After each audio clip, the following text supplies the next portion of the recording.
My name is Rob, 32 years old, from Colorado, and I won $390 million in the state lottery. Nobody knew. Not my friends, not my coworkers, not even my family. So I decided to test them. I called pretending to be broke and desperate. My mom hung up on me. My brother called me a loser. But my little sister Ashley, she drove 200 miles with her last $500 to help me.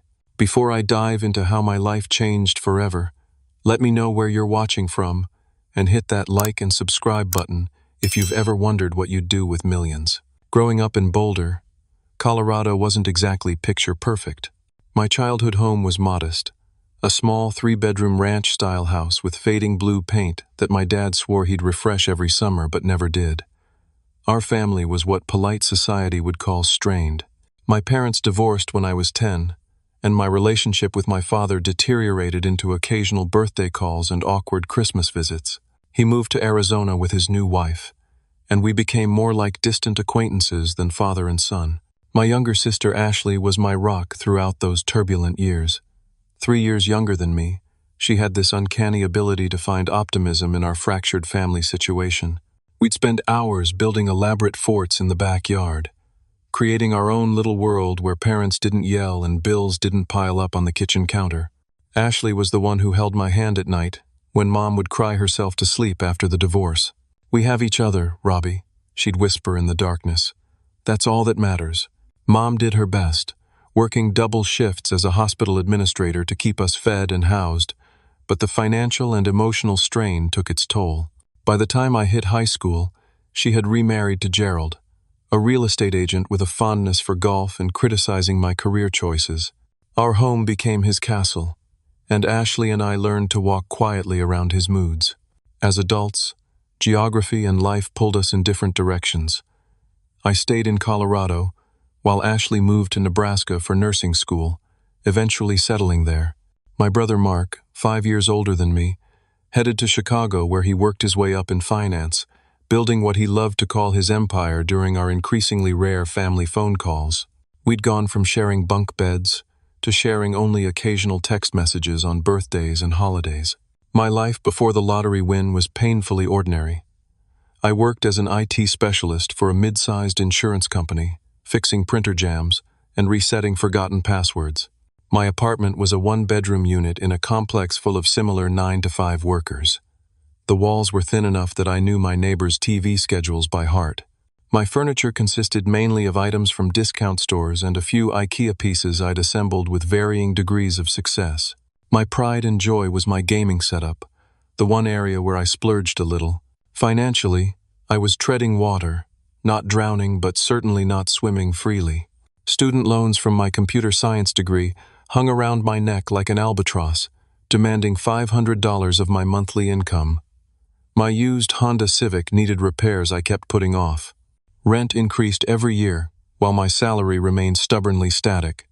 My refrigerator typically contained half-empty condiment bottles, some dubious leftovers, and a 6-pack of whatever beer was on sale that week.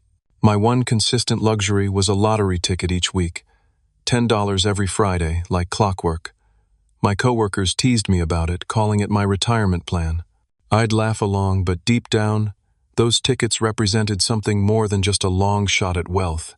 They were my small weekly rebellion against a life of mediocrity, a tiny purchased dream that maybe, just maybe, things could change dramatically. Then came the layoffs.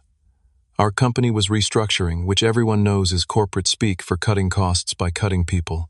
I received the email on a Tuesday morning, requesting my presence in the conference room at 2:30.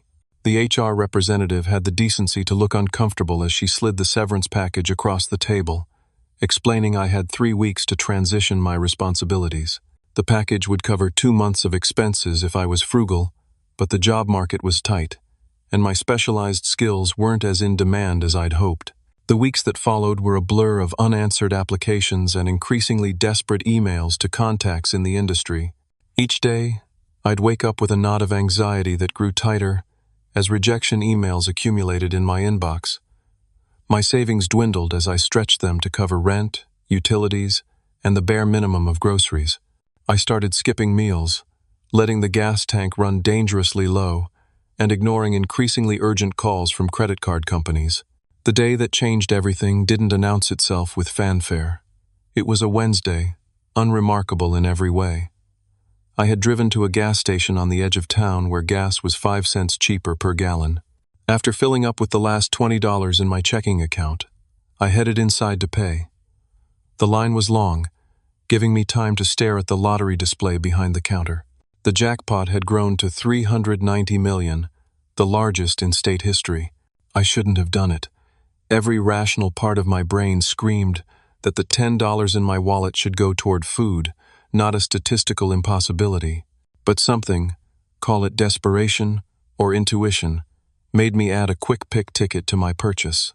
The cashier, a teenager with braces and a name tag that read Justin, printed the ticket with a bored expression, completely unaware he was handing me what would become the most important piece of paper in my life.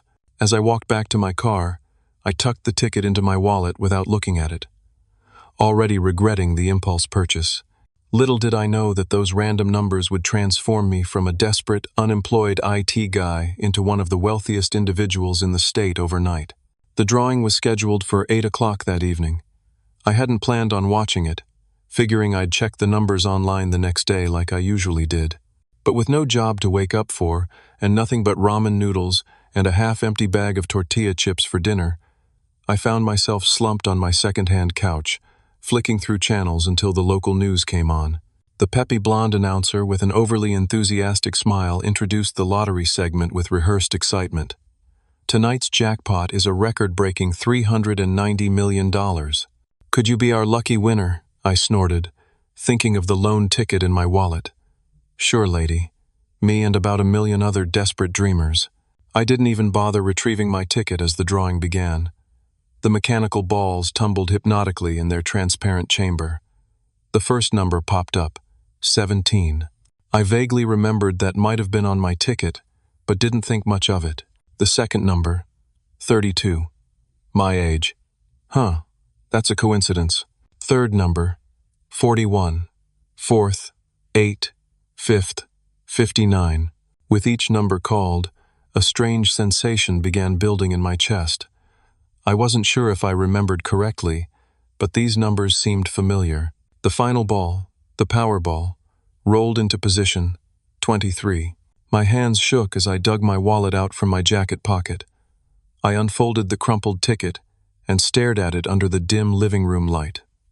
I blinked, rubbed my eyes, and looked again. 17, 32, 41, 8, 59, and Powerball 23. The room started spinning. I couldn't breathe. This couldn't be real. I must have misread the numbers on TV. I grabbed my laptop and pulled up the lottery website, refreshing it repeatedly until the winning numbers appeared on the screen.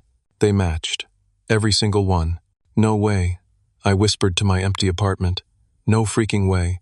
I checked and rechecked at least 20 times, comparing each number meticulously. There was no mistake. I held the winning ticket for $390 million. My legs gave out, and I sank to the floor, still clutching the ticket.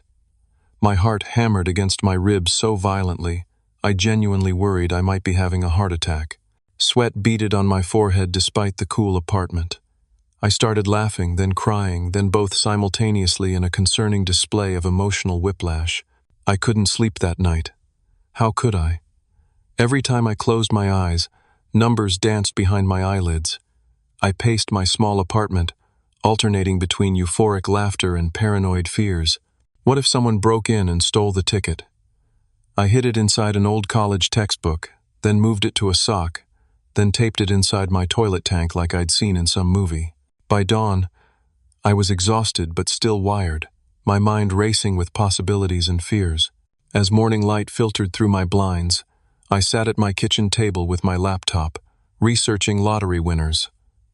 What I found was sobering, story after story of lives ruined by sudden wealth, family estrangements, addiction, bankruptcy, even murder. The lottery curse wasn't just sensationalist clickbait, it seemed. One particular statistic stood out. 70% of lottery winners lose it all within 5 years. I decided then that I would not become a statistic. I would be smarter than that, My first decision: absolute secrecy. No one could know, at least until I had a proper plan in place. Colorado lottery rules allowed winners to remain anonymous through legal entities, a fact that brought immense relief. I spent the morning researching reputable lottery attorneys and financial advisors, making careful notes and comparison charts. By noon, I had scheduled meetings with 3 different law firms specializing in sudden wealth management. The following week passed in a blur of confidential meetings and paperwork. I claimed the ticket through a blind trust, choosing the lump sum option which, after taxes, left me with approximately $180 million. The lawyers helped me establish offshore accounts and investment structures, all perfectly legal but designed to provide anonymity and security. My financial team consisted of a primary advisor, a certified public accountant, and a wealth management specialist. They spoke in terms that initially sounded like a foreign language, discussing diversification strategies, philanthropic tax advantages, and trust configurations. I recorded our meetings on my phone, listening to them repeatedly at night to absorb the new vocabulary of wealth. Through it all, I maintained my normal life on the surface. I continued applying for jobs I no longer needed, eating ramen noodles despite having more money than I could spend in several lifetimes. My modest apartment remained unchanged, save for the new safe I had discreetly installed in my closet floor. To anyone looking, I was still just Rob, the unemployed IT guy, not Rob the multimillionaire. But as the initial shock faded, a new thought began taking shape in my mind. My family had grown distant over the years. Was it because they didn't care, or just the natural drift of adult lives? With this newfound wealth, I would eventually want to help them, but first, I needed to know if they would help me. The plan formulated gradually, a simple test. I would call each of them, claiming to be in financial distress. Nothing dramatic or life-threatening, just the real situation I had been in before the win, needing temporary help to make rent and buy groceries until a new job came through. Their responses would tell me everything I needed to know about who they really were when they thought I had nothing to offer them. I knew it was manipulative, perhaps even cruel, but after years of family tension and growing apart, I needed to know the truth before I decided who to bring into my new reality. I didn't want to reward people who only showed up once I had something to give them. As I prepared my script for the calls, I felt a gnawing anxiety. What if no one offered to help? What if everyone rejected me in my supposed time of need? Was I setting myself up for heartbreak? But deeper than that fear was another, more terrifying question.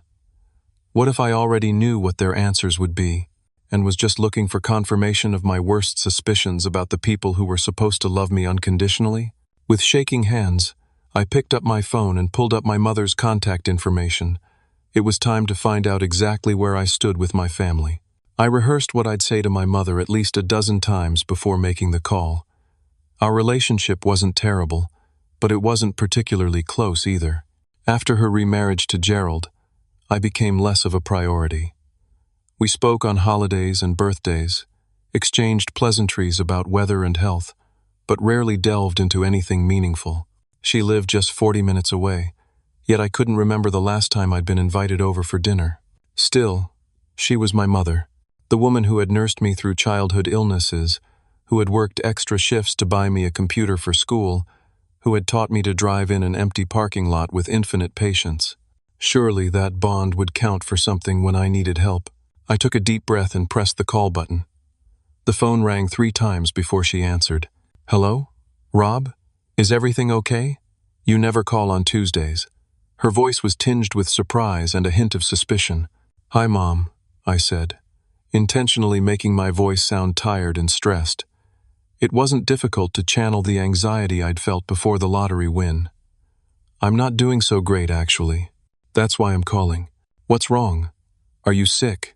A sliver of concern threaded through her question. "No, not sick. I got laid off a few weeks ago. I've been applying everywhere, but nothing's coming through yet. So far, this was all true.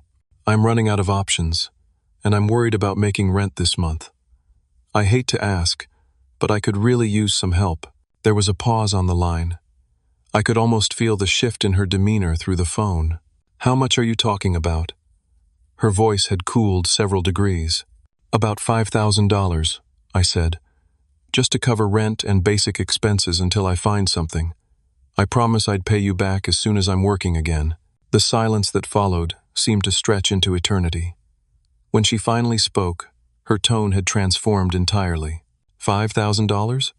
Rob, are you serious right now? That's not a small amount of money to just hand over. I know it's a lot, Mom. I wouldn't ask if I wasn't desperate. Well, Gerald and I don't just have that kind of money sitting around.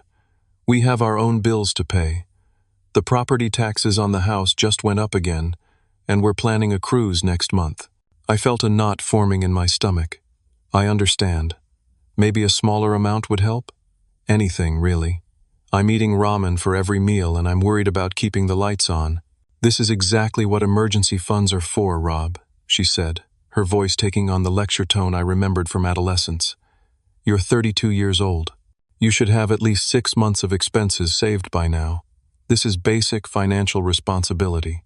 I did have savings, I explained, the hurt in my voice now entirely genuine, but with the medical bills from my appendectomy last year and the car repairs, there's always an excuse, isn't there? She interrupted. You know your brother never asks for money. In fact, he's doing quite well for himself. Maybe you should call him for advice on financial planning instead of asking for handouts. The comparison to Mark stung, as it always had. Mom, I'm not asking for financial advice. I'm asking for help during a rough patch. Family is supposed to help each other, and parents are supposed to teach their children to stand on their own 2 feet, she countered. Gerald always says, I babied you too much, and maybe he was right. If we bail you out now, what lesson does that teach you? I couldn't believe what I was hearing. The lesson that family supports each other when times are tough? Rob, I love you, but I think you need to figure this out on your own. It will make you stronger in the long run. Have you tried cutting expenses? Do you really need internet and cable right now? What about driving for one of those food delivery services in the evenings? As she continued listing ways I could pull myself up by my bootstraps, I felt a hollowness expanding in my chest. This woman who had brought me into the world, who had once held me when I cried, was now lecturing me about budgeting while I supposedly faced eviction. Look, she said with finality, I need to go. Gerald and I are meeting the Hendersons for dinner. Think about what I said about the delivery driving, and maybe call that recruitment agency on Maple Street. My friend Deborah's son found work through them.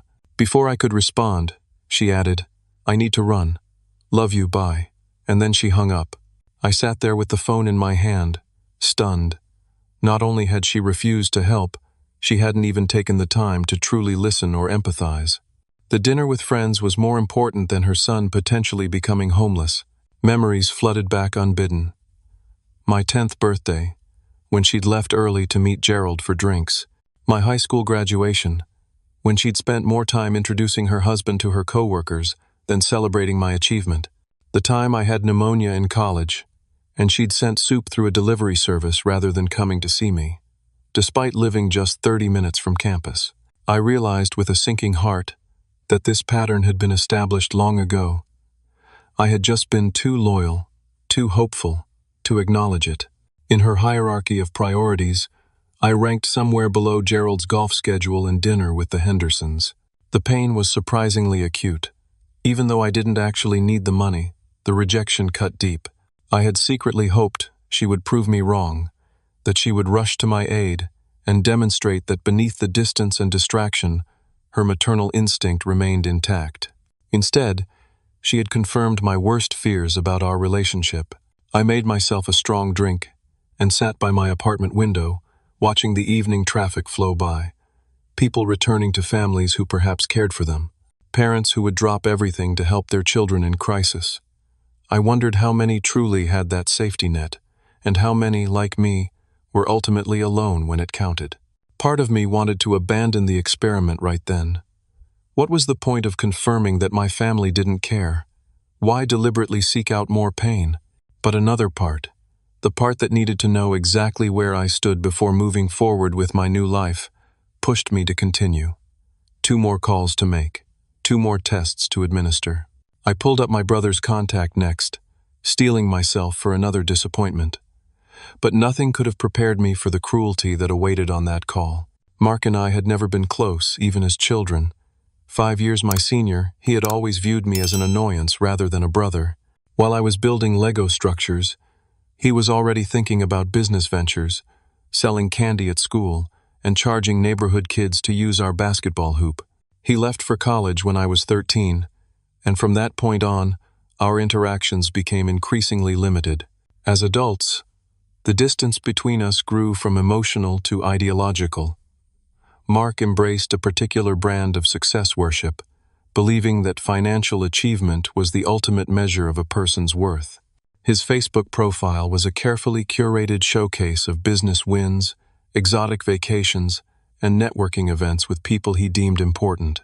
The captions invariably included phrases like, "crushing it," or "another day, another deal." The last time we'd been in the same room, at Thanksgiving 2 years prior, he had spent most of dinner talking about his condo in Chicago's Gold Coast neighborhood and the German sports car he'd just leased. When I mentioned enjoying my work in IT, he had laughed and asked, "But what's your growth strategy? When are you going to start making real money?" As if my middle-class existence was some temporary embarrassment. Despite knowing what to expect, I called him anyway. My fingers hesitated over his contact information before finally pressing the call button. He answered on the 4th ring, ambient noise, suggesting he was at a restaurant or bar. "This better be important, Rob. I'm at dinner with clients," he said without preamble. "No hello, no how are you." "Sorry to interrupt," I said, genuine irritation mixing with my rehearsed desperation. "I wouldn't call if it wasn't important." "Well?" The impatience in his voice was palpable. "I lost my job a few weeks ago. The company downsized and eliminated my entire department." There was a pause, then a short, humorless laugh. "That's why you're interrupting my dinner? To tell me you got fired? Jesus, Rob." "I didn't get fired," I corrected. "The position was eliminated, and I'm calling because I'm in a tough spot financially. I was hoping you might be able to help me out with a loan until I find another job." "A loan?" The way he said it made the word sound dirty. "How much are we talking about?" I decided to ask for less than I'd requested from Mom. Just $2,000. For rent and bills, until I get back on my feet. I'll pay you back with interest. The laugh that followed was genuine this time, and cruel. $2,000? You're 32 years old, and you don't have $2,000 in savings? What the hell have you been doing with your life, Rob? His words stung despite my knowledge that I now had more money than he would earn in several lifetimes. I had savings, but there were medical expenses last year, and then car repairs. "Excuses," he interrupted. "Always excuses with you. This is exactly why you'll always be stuck in the same place while some of us move forward. No planning, no ambition, no foresight." I swallowed hard. "Look, I understand if you can't help. I just thought." "Thought what? That I'd bail you out because we share some DNA? I've worked my ass off for everything I have, 60-hour weeks. Networking every evening while you were probably playing video games. I earned my success." "I understand," I said quietly. "I shouldn't have called." "No, maybe it's good you did," Mark continued, warming to his topic. "Maybe this is the wake-up call you need. You've been coasting through life with this loser mentality, thinking small, settling for mediocrity. Now reality's catching up with you." I remained silent, letting him continue his tirade. "You know what I was doing at your age? Building my client base, making connections with industry leaders, positioning myself for growth. What have you accomplished? An apartment you rent and an IT job any community college graduate could do, and now you don't even have that. Are you finished?" I asked, my voice tight. "Almost. Here's my advice, little brother, since that's apparently what you're really after. Get a real job. Not another tech support position where you hide behind a computer screen. Something that pushes you to grow. Sales, maybe. Something with a competitive edge that might finally put some backbone into you." I counted to 3 silently before responding. "Thanks for the career coaching. I'll let you get back to your clients. One more thing," Mark added. "Don't call Mom about this. She doesn't need the stress, and she can't afford to support you either. Time to stand on your own feet, Rob." Most people figure that out, a decade before 32. "Goodbye, Mark," I said, but he had already hung up. I set the phone down carefully, as if it might explode. My hands were shaking, not from sorrow, but from a white-hot anger I rarely experienced. Of all the responses I had anticipated, the sheer contempt in my brother's voice had exceeded my worst expectations. The extent of his disdain was breathtaking. Not only had he refused to help, he had used my vulnerable moment as an opportunity to assert his superiority, to grind his success against my supposed failure. There wasn't a molecule of compassion in his response, not even the barest acknowledgement that I was a human being in distress, let alone his brother. I poured myself another drink and tried to process what had just happened. The relationship with my brother, already tenuous, now seemed irrevocably damaged. Even knowing I had wealth beyond his imagination brought little comfort in that moment. Money couldn't heal the wound of realizing your own brother viewed you with such contempt. For a brief, dark moment, I fantasized about revealing my new status to him, imagining his face when he realized his loser brother now had more wealth than his entire client list combined. The thought provided a fleeting satisfaction, but it quickly soured. Revenge wasn't what I wanted. What I had truly wanted was a brother who cared, and no amount of money could purchase that. I spent that evening in a state of numb reflection, reassessing a lifetime of interactions with Mark through this harsh new lens. Had he always despised me this much, or had his values simply become so warped by his pursuit of status that he'd lost the ability to see worth in anyone who didn't share his definition of success? As the night progressed, my anger gradually subsided, replaced by a profound sadness for what our relationship could have been in a different world. Two brothers supporting each other, celebrating victories together, helping in times of hardship. Instead, we had this toxic mess of judgment and superiority. Morning brought clarity along with the sunrise. I had one more call to make, one more family member to test. My younger sister, Ashley. We had been close as children, but life had pulled us in different directions. She was now a single mother, working as a nurse in Nebraska, raising my nephew Tyler alone after her husband left when the baby was just 3 months old. We spoke perhaps once a month, usually brief catch-up calls where she sounded perpetually exhausted.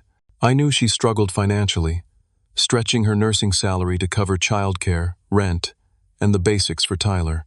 The thought of asking her for money seemed particularly cruel given her circumstances, but I needed to complete this experiment to truly understand where I stood with my family. With a heavy heart, I picked up the phone to make my final test call, completely unprepared for how her response would change everything. Ashley and I had been thick as thieves growing up. Despite being 3 years younger, she had always possessed a wisdom beyond her years. When neighborhood kids teased me about my secondhand clothes, she was the one who made up elaborate stories about how our attire was actually from exclusive European designers. When our parents fought late into the night, she was the one who suggested we build blanket tents and tell ghost stories to drown out the shouting. After high school, Ashley had pursued nursing with characteristic determination, working night shifts at a diner to put herself through school. When she met Jeff at 22, it seemed like her hard work was finally paying off. He was a pharmacy technician with a kind smile and steady job. They married quickly, and Tyler arrived a year later. Then Jeff revealed his true colors: the business trips that grew more frequent, the unexplained expenses, the late-night calls he took in the bathroom with the shower running. By the time Tyler was celebrating his first birthday, Jeff had cleaned out their joint account and disappeared with his regional manager, leaving Ashley with nothing but a post-it note explanation and a mountain of hidden credit card debt he'd accumulated in their names. Since then, she had rebuilt her life brick by brick, moving to a smaller apartment, picking up extra shifts, and somehow maintaining her natural optimism despite it all. Our calls became less frequent as her schedule grew more demanding, but when we did speak, she never complained. She would share Tyler's latest milestone or a funny story from the hospital, always steering the conversation away from her struggles. I stared at my phone for several minutes before finally calling her. This felt like the cruelest test of all. I knew she had little to give, yet I was about to ask anyway. My finger hovered over her contact photo, a candid shot from years ago showing her laughing while holding baby Tyler. Finally, I pressed call. My stomach knotted with guilt. Rob, what a nice surprise. Her voice, despite sounding tired, held genuine warmth. Background noises suggested she was at home, cartoons playing softly, probably for Tyler. Hey Ash, I said, forcing myself to continue with the script, despite my reservations. How are things? Oh, you know, the usual beautiful chaos. Tyler decided today that he only wants to wear his superhero cape, including to preschool. We compromised on cape over regular clothes. Small victories, right? She laughed, and I could picture her rolling her eyes affectionately. Sounds like he's got your stubborn streak, I said, smiling despite myself. Absolutely. Speaking of which, how's the job hunt going? Find anything promising yet? She asked casually. I paused, surprised. How did you know I was job hunting? Mom mentioned you got laid off when I called her last week. I tried texting you about it, but I figured you were busy with interviews and stuff. I didn't want to bug you. My heart sank. Not only had my mother known about my situation for a week, but she had discussed it with Ashley, and still refused to help when I called. The contrast made her rejection even more painful. Yeah, about that. I began, forcing my voice to sound defeated. It's not going great. I've applied everywhere, but nothing's coming through. I hate to even ask this, but I'm in a really tight spot financially right now. What do you need? Ashley asked immediately, no hesitation whatsoever. The directness of her response momentarily threw me off script. I'm behind on rent, and my landlord is threatening eviction. I just need enough to cover that, and some groceries until something works out job-wise. How much are we talking? I couldn't bring myself to ask for the amounts I'd requested from Mom or Mark. Even a few hundred would help. Anything, really. I'm just trying to keep my head above water right now. I get paid tomorrow, she said without pause. I can send you $500. It's not much, but it should help with the immediate stuff, right? The lump in my throat was suddenly very real. Ash, I can't take your money. I know things are tight with you and Tyler. Rob, stop it. You're my brother. If you need help, I'm helping. End of discussion. Her tone brooked no argument. I've been putting a little aside each month for emergencies, and this qualifies. But what about your emergencies? I asked, genuine concern overtaking my test. We're fine, she insisted, though I knew fine was a relative term in her world. Tyler's daycare expenses actually went down a bit when he started preschool, so there's a little breathing room in the budget. I knew this was almost certainly not true. Ashley had been stretching every dollar since Jeff left. The thought that she would dip into whatever meager safety net she had managed to create for herself and Tyler made my chest ache with guilt and gratitude. I don't know when I could pay you back, I said quietly. Did I ask for repayment? She countered. Look, I remember what it was like after Jeff left, when I couldn't make rent and was eating Tyler's leftover dinosaur-shaped chicken nuggets for dinner. You sent me money then, no questions asked. I had forgotten about that. It hadn't been much, maybe $700, all I could spare at the time. I had never expected or wanted it back. That was different, I protested weakly. How? Because I had Tyler. Being alone and scared doesn't hurt any less just because you don't have a kid. You helped me when I needed it. Now let me help you. I fell silent, overwhelmed by her generosity in the face of her own challenges. Actually, she continued, I have an idea. I have this weekend off. I could drive down and bring the money in person. It's only about 200 miles. Tyler would love to see his Uncle Rob, and honestly, I could use the change of scenery. Ash, that's a 4-hour drive each way. You can't do that with a 4-year-old. Tyler's a champion road tripper, and my car is running great since that repair last month. We'll leave early Saturday, stay the night if that's okay with you, and head back Sunday. I can bring some groceries too. I was genuinely speechless. Not only was she offering her last $500, but she was willing to drive 4 hours with a preschooler to deliver it in person and make sure I was okay. Are you still there? She asked after my prolonged silence. Yeah, I managed. I just don't know what to say. Say you'll clean your guest bathroom before we arrive, she teased. Tyler's in a phase where he needs to inspect every bathroom we encounter. It's weird but harmless. Despite everything, I laughed. It was so typically Ashley to diffuse an emotional moment with humor. "The apartment's only one bedroom," I said. "But I'll make up the couch for me, and you guys can take the bedroom." "Perfect. We'll bring sleeping bags and make it an indoor camping adventure. Tyler will think it's the best thing ever." We finalized the details, agreeing to meet halfway at a diner in Grand Island for lunch before continuing to my place. After we hung up, I sat in stunned silence, the phone still warm in my hand. The contrast between Ashley's response and those of my mother and brother couldn't have been starker.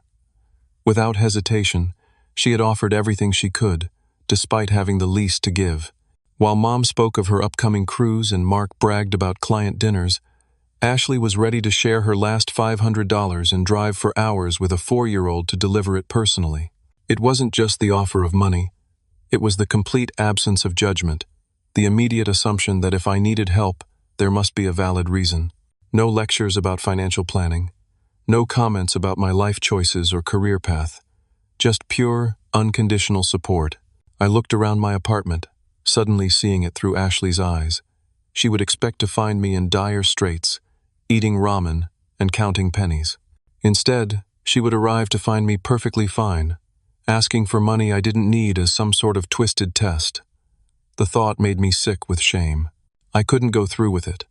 I couldn't let her drive all that way, spending gas money she couldn't afford, giving me cash that should be going to Tyler's future, all based on a lie. The experiment had gone far enough. I had my answers about my family, painful as they were. As the reality of what Ashley was willing to do for me sank in, I made a decision that would change both our lives forever. The wealth I had stumbled into suddenly had a purpose beyond my own comfort and security. It was time to reveal the truth, at least to the one person who had proven worthy of it. I woke up early Saturday morning with a knot of anxiety in my stomach. Ashley and Tyler would be meeting me at the Countryside Diner in Grand Island at noon, the halfway point between our homes. I had barely slept, rehearsing what I would say, how I would explain my deception without losing her trust forever. The drive gave me too much time to think. What if she was furious about the test? What if she felt manipulated and wanted nothing to do with me or my money? I had judged our mother and brother harshly for failing my test, but perhaps my administering it at all made me worse than either of them. I arrived at the diner 30 minutes early and claimed a booth by the window to watch for her car. The place was exactly what you'd expect. Vinyl booth slightly cracked with age, waitresses who called everyone honey, and the smell of coffee and bacon permeating everything. I ordered coffee and waited, nervously shredding a napkin into confetti. At exactly noon, I spotted Ashley's faded blue Corolla pulling into the parking lot. Even from a distance, I could see Tyler's car seat in the back, his little head barely visible above the window line. Ashley emerged from the driver's side looking exhausted. Her hair was pulled back in a messy ponytail, and she wore the same Denver Broncos sweatshirt she'd had for years. She helped Tyler out of his car seat, adjusted his small backpack covered in dinosaurs, and took his hand as they walked toward the entrance. My heart clenched at the sight. She had driven 200 miles with a 4-year-old, on her only weekend off, to bring me money she couldn't spare. All because I had lied about needing help. The bell above the door jingled as they entered.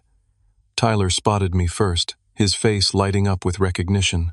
"Uncle Rob," he shouted, breaking free from Ashley's hand to run toward me.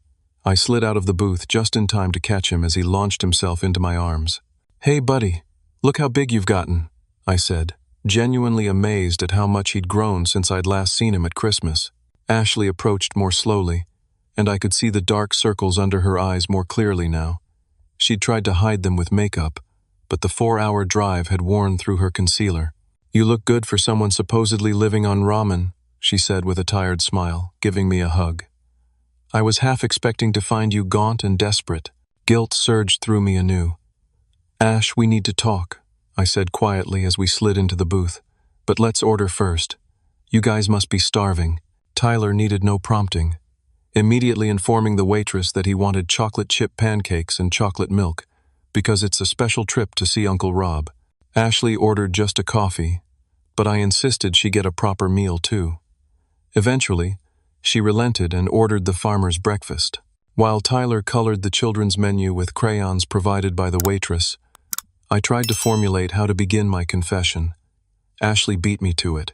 "So what's really going on, Rob?" she asked softly, stirring cream into her coffee. "You don't look like someone who can't afford groceries." I blinked in surprise. "What do you mean? Your clothes are clean and new-looking. You've got a fresh haircut. Your phone is the latest model." She gestured to where it sat on the table. "Either you're prioritizing appearances over food, which isn't like you, or something else is happening." I should have known I couldn't fool her. Ashley had always been perceptive. "You're right," I admitted, dropping my voice to ensure Tyler remained absorbed in his coloring. I wasn't completely honest about my situation. Her face fell slightly. "If you're in some kind of trouble, Rob, just tell me. Are you gambling? Drugs? Whatever it is, we can figure it out." "No, nothing like that," I quickly reassured her. "It's actually—" I took a deep breath. "I need to show you something, but not here. After we eat. Can we go somewhere more private to talk?" She studied my face, concern evident in her eyes. "You're scaring me a little, but okay." We made it through the meal with forced normalcy, focusing on Tyler's animated stories about preschool and dinosaurs. Ashley kept shooting me questioning glances, but respected my request to wait. When the check came, I insisted on paying despite her protests. "There's a park across the street," I suggested as we exited the diner. "Tyler can play on the playground while we talk." Once Tyler was happily climbing on the jungle gym within our line of sight, Ashley and I sat on a nearby bench. The fall air was crisp, leaves crunching under our feet. "Okay, spill it," she said. "What's going on that you couldn't tell me over the phone or in the diner?" I pulled out my phone and opened a secure folder, then handed it to her. On the screen was a news article with the headline, "Anonymous Winner Claims, $390 million lottery jackpot." She glanced at it, confused. "What does this have to do with you needing money?" "Read the date," I said quietly. Her eyes widened as she noted the article was from 3 weeks ago. She looked up at me, comprehension slowly dawning on her face. "Rob, are you saying?" I nodded. "I won the lottery, Ash. I'm the anonymous winner." She stared at me in disbelief, then back at the phone, then at me again. $390 million? That's not possible. "It is possible, and it happened." I pulled out my wallet and removed a folded document, handing it to her. It was a bank statement showing a balance with more zeros than she had likely ever seen in one place. Her hands trembled as she held the paper. "I don't understand. If this is true, why would you call me asking for money?" This was the hardest part. I took a deep breath and told her everything. The initial shock of winning, the decision to remain anonymous, the calls to test my family's true colors, Mom's dismissal, Mark's cruelty, and finally, her own immediate, selfless offer to help. As I spoke, I watched her expression shift from confusion to hurt to anger. When I finished, she was quiet for a long moment, watching Tyler go down the slide for the 10th time. "So I was a guinea pig in your little experiment?" she finally asked, her voice unnervingly calm. "Yes," I admitted. "And I'm so sorry, Ash. I know it was manipulative and unfair." "Unfair doesn't begin to cover it, Rob. I was worried sick about you. I withdrew my entire emergency fund. I called in a favor to get this weekend off. I drove 4 hours with a cranky 4-year-old. All because you wanted to test me?" The hurt in her voice cut deeper than any anger could have. "I know," I said softly. "There's no excuse good enough for what I did. But when Mom hung up on me, and Mark called me a loser, I started to wonder if anyone in our family actually cared about me beyond obligation. Then you offered everything you had without hesitation, and I realized I couldn't go through with it. I couldn't let you give me your last $500 based on a lie." She was quiet again, watching Tyler chase another child around the playground. "Did you really think I wouldn't help you?" she finally asked, and the vulnerability in her question broke my heart. "No," I said honestly. "Deep down, I knew you would. I just didn't expect how much you would be willing to sacrifice. It humbled me, Ash, And it made me realize that this money gives me a chance to help the one person who's always been there for me. She turned to look at me directly. Is that what this is about? You want to share your winnings with me because I passed your test? Not because you passed a test, I clarified. Because you reminded me what family is supposed to be. You were willing to give me everything you had when you thought I had nothing. That's not something I can ignore or forget. She shook her head. I don't want your lottery money, Rob. I don't want to be a charity case. It's not charity, I insisted. And I'm not suggesting I just hand you a check, though I would if that's what you wanted. I'm talking about setting up a college fund for Tyler, buying you a house so you don't have to worry about rent increases every year, creating a foundation together to help single parents like you who are struggling. This isn't about passing a test or earning a reward. It's about me finally being able to support you the way you've always supported me. Tears welled in her eyes. I'm still mad at you for lying, she said, but her voice had softened. You have every right to be, I agreed. Take all the time you need to be angry. But please don't refuse to let me help just because you're upset about how you found out. She wiped at her eyes with her sleeve. This is a lot to process. 3 weeks ago you were just my brother, and now you're... I'm still just your brother, I interjected. A brother who made a mistake in how he handled this, but who now has the means to make sure you and Tyler never have to worry about money again. Tyler chose that moment to run over to us, breathless and flushed with excitement. Mom, Uncle Rob, did you see me go down the big slide? We sure did, buddy, I said, grateful for the interruption. You're practically a daredevil. What's a daredevil? He asked, climbing onto the bench between us. Someone very brave, Ashley answered, ruffling his hair. Like you. She met my eyes over Tyler's head. We're going to need a lot more conversation about this, and I'm not making any decisions today. I nodded. That's fair. But will you at least come back to my place as planned? Let me treat you both to a nice dinner? No strings attached. She hesitated, then nodded slowly. Okay, but I'm still bringing the sleeping bags. Tyler's been talking about indoor camping all week. Deal, I said, relief washing over me. As we walked back to our cars, Tyler skipping between us, Ashley murmured, Just so we're clear, I'm not depositing that check you're inevitably going to try to give me. We'll see, I replied with a small smile. She rolled her eyes but couldn't hide her own slight smile. Lottery winner for 3 weeks and already thinking you know everything. I laughed, feeling lighter than I had in days. The hardest conversation was behind me, and while Ashley was understandably hurt by my deception, she hadn't rejected me outright. There was a path forward, a chance to rebuild trust, and create something positive from this strange situation. As I watched her buckle Tyler into his car seat, talking animatedly about what games they might play at Uncle Rob's house, I felt a surge of clarity about what my newfound wealth was truly for. It wasn't about luxury cars or mansions or status symbols. It was about creating security for the people who mattered. And in my case, that list had become very short indeed. 6 months passed in what felt like the blink of an eye. The seasons changed from fall to winter to spring, and my life transformed even more dramatically than the landscape.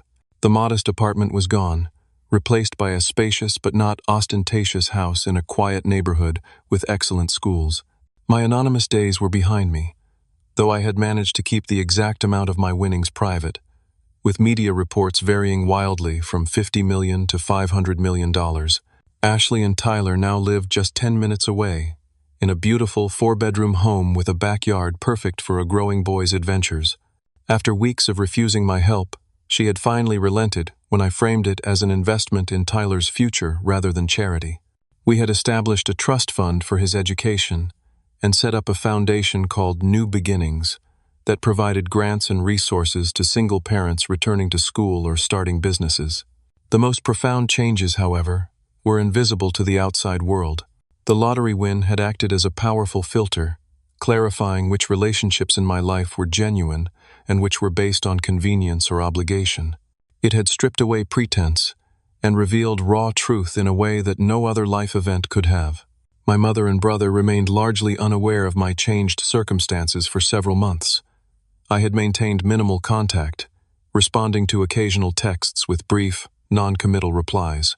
I used the excuse of a new job that kept me busy, which wasn't entirely untrue. Managing my investments and foundation work had indeed become a full-time occupation. The truth eventually leaked when a former coworker recognized me at a charity gala and posted about it on social media. Within hours, my phone exploded with messages from people I hadn't heard from in years, including, predictably, Mark and my mother. Mark's message came first, a casual text, as if we spoke regularly. "Hey, little brother, heard some interesting news about you. Let's grab lunch soon and catch up." My mother's approach was more direct. "Rob, is it true what people are saying about you winning the lottery? Why wouldn't you tell your own mother something so important? Please call me as soon as possible." I let both messages sit unanswered for several days, consulting with Ashley about how to proceed. We were having dinner in her backyard, watching Tyler test out his new play structure, when I showed her the texts. "You knew this day would come," she said after reading them. "What are you thinking of doing?" "Part of me wants to ignore them completely," I admitted. "But another part feels like I need closure, a final conversation to put everything in perspective." Ashley nodded thoughtfully. "For what it's worth, I think you should meet with them. Not for their sake, but for yours. Otherwise, you might always wonder if they would have eventually shown genuine remorse." She was right, as usual. I arranged separate meetings with each of them at a neutral coffee shop downtown. Mark arrived for his appointment in an expensive suit, hair perfectly styled, exuding the confidence of someone who believed they were about to benefit significantly from a family connection. The contrast between his current demeanor and his cruel dismissal 6 months earlier couldn't have been starker. "Rob," he exclaimed, arms open for a hug I didn't reciprocate. "You look great. Success suits you." "Does it?" I asked coolly, gesturing for him to sit. "That's an interesting observation from someone who called me a loser the last time we spoke." His smile faltered only briefly. "About that. I was under a lot of pressure with work. Didn't handle that conversation well. But water under the bridge between brothers, right? Is it?" I sipped my coffee. "Tell me, Mark, if I called you today saying I needed $2,000, what would your response be?" His laugh was uncomfortable. "Well, obviously that would be unnecessary now, given your circumstances. But hypothetically," I pressed, "if our situations were reversed and you had lost everything tomorrow, would you feel comfortable calling me for help after the way you spoke to me?"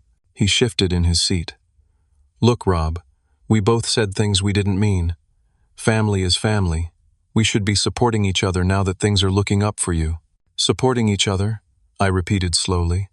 "Like when you called me a loser with no backbone who would never amount to anything?" His face flushed. "I'm trying to apologize here. Are you? Because it sounds more like you're trying to establish a relationship with my bank account." The conversation deteriorated from there, ending with Mark storming out after I made it clear that, while I wouldn't hold a permanent grudge, I also wouldn't be financing his lifestyle or business ventures. His parting words about family loyalty rang particularly hollow given our history. My mother's approach was different, but equally transparent. She arrived with tears already primed, launching into a speech about how worried she had been when I lost my job, how she had been just about to call with an offer of help when I stopped responding to her messages. "Mom," I interrupted gently, "we both know that's not true. I called you explicitly asking for help, and you hung up on me to go to dinner with the Hendersons." Her face crumpled in what appeared to be genuine remorse. "I was wrong, Rob. I've had a lot of time to think about it, and I failed you as a mother. I let Gerald's attitudes about money and independence influence how I treated my own son." There was something almost convincing in her contrition, a flash of the mother I had known before she became so concerned with appearances and her second husband's opinions. For a moment, I felt a flicker of hope that perhaps there was something salvageable in our relationship. Then she continued, "I was hoping we might be able to start fresh. Gerald and I have been thinking about downsizing anyway, and with your new situation, perhaps you could help us find something more suitable for retirement. Nothing extravagant, of course." And just like that, the moment was gone. The apology wasn't about recognizing her failure as a mother. It was about positioning herself to benefit from my good fortune. The pattern that had defined our relationship for years remained unchanged, Only the specific requests had been upgraded to match my new financial status. I declined to fund her retirement upgrade but offered something different. Family counseling, a chance to rebuild our relationship on healthier terms, if she was genuinely interested. Her lukewarm response told me everything I needed to know about her priorities. These conversations, painful as they were, provided an unexpected gift: freedom from obligation. The lingering guilt I had felt about distancing myself from toxic family relationships dissolved in the face of such transparent opportunism. I wasn't cutting them off out of vengeance, but I was establishing clear boundaries based on a clear understanding of who they truly were. Meanwhile, my relationship with Ashley and Tyler flourished. We traveled together, celebrated holidays without the tension that had marked family gatherings in the past, and found a comfortable rhythm of independence and interdependence. Ashley had returned to school to pursue an advanced nursing degree, something she had always dreamed of but never thought possible as a single mother. The New Beginnings Foundation grew beyond our initial vision, partnering with community colleges to offer childcare for student parents and launching a mentorship program that paired established professionals with single parents entering their fields.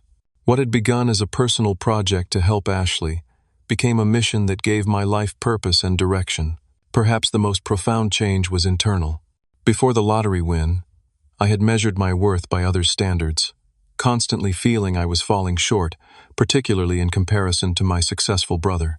Now I understood that true wealth had little to do with account balances and everything to do with how you treated others when you thought they had nothing to offer in return. Ashley had been wealthy long before I won the lottery, rich in character, compassion, and courage. Her willingness to give her last $500 and drive hundreds of miles to help her brother represented a kind of abundance that no financial windfall could create. That realization had transformed how I viewed money, success, and connection. The lottery hadn't changed who people were. It had merely revealed their true characters more clearly. My mother and brother had always prioritized status and financial advantage. Ashley had always led with her heart. The $390 million had simply brought these truths into sharper focus. 1 year to the day after the fateful lottery drawing, Ashley, Tyler, and I sat on the patio of my home, watching fireflies blink in the gathering dusk. Tyler, now 5, was carefully catching and releasing them, his delighted laughter punctuating the peaceful evening. "Do you ever regret it?" Ashley asked suddenly. "The test, I mean. Would you rather not have known how Mom and Mark would react?" I considered her question carefully. "No," I finally said. "It was painful, but necessary. I might have spent years trying to buy their approval or affection, never understanding that some relationships can't be fixed with money or success." She nodded thoughtfully. "And some relationships don't need fixing because they were never broken." "Exactly," I smiled, watching Tyler race across the lawn after a particularly bright firefly. "The money gave me freedom and security, but you gave me something far more valuable: the knowledge that I was always worthy of love and support, even when I had nothing to offer in return." Ashley squeezed my hand. "That's what family is supposed to be." "I know that now," I said softly. "Better late than never." As the stars emerged above us and Tyler exhausted himself chasing magical lights through the grass, I felt a profound sense of peace. The journey from that gas station quick pick to this moment had been unpredictable and often painful, but it had led me exactly where I needed to be. I had won the lottery twice, really. Once with a random set of numbers that changed my financial reality overnight, and once with the sister who showed me what true wealth looked like long before I had millions in the bank. Have you ever wondered what you would do if you suddenly came into unexpected wealth? Would you tell everyone or keep it to yourself? If you've enjoyed this story, please hit that like button and subscribe to hear more real-life experiences. Share in the comments what you think you'd do first if you won the lottery tomorrow. Would you test your relationships like I did, or would you take a different approach? Thank you for listening to my story, and remember that sometimes life's most valuable lessons come wrapped in the most surprising packages.